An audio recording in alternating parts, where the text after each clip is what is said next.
আজকে সকালবেলায় রায়পুরে bike accident থেকে আমরা একটুর জন্য বেঁচে বাড়ি ফিরবো, আর বই কিনতে গিয়ে আমাদের সাথে এমন কিছু ঘটে যাবে কখনো ভাবিনি।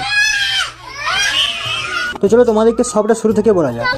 আজকে সকালে রায়পুরে টিউশন ছিল, তাহলে বাস ড্রাইভারের পাশেই বসে টিউশন যাচ্ছিল। ভাবলাম কিছু না করতে পারলে না হয় বাসটাই চালাবো, তাহলে ড্রাইভারটা একটু শিখিয়ে রাখা যাক।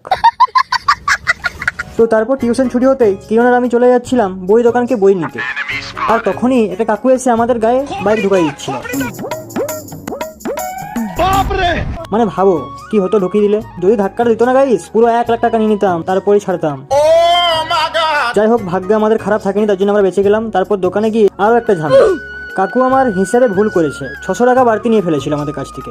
মানে তোমরা একবার ভাবো, সায়েন্সের একটা বইয়ের দাম 1095, মানে প্রায় 1100 টাকার মতোই দাম, আর তার উপর যদি আরো 600 টাকা বাড়তি নিত, মানে আমাদের কি অবস্থা বুঝতেই পারছো। তারপর যাই হোক, কাকু ক্যালকুলেটর দেখে ঠিক করে সঠিক হিসাব নিল।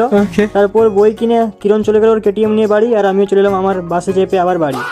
তারপর সারাদিন একটু ঘুমিয়ে কাটিয়ে দিলাম। अलग ही लेवल का बंदा था। রাত্রেবেলা দেখছি দিদি এক জামবাটি ফুচকা ভেজে আর তেঁতুল জল আলু সিদ্ধ চকুড়ে রেখেছে। তারপর দিদি আর আমি খেয়ে নিলাম ফুচকা। তো ভাই লোক, আজকে ব্লগটা এখানে খতম করছি। তোমাদের যদি ভালো লাগে, একটু কোনো ভালো লাগে থাকে, তাহলে তোমরা একটু লাইক কমেন্ট করে দিয়ে যাও প্লিজ, করে দিও। आगे स्वाद हाँ भाई कैसी लगी।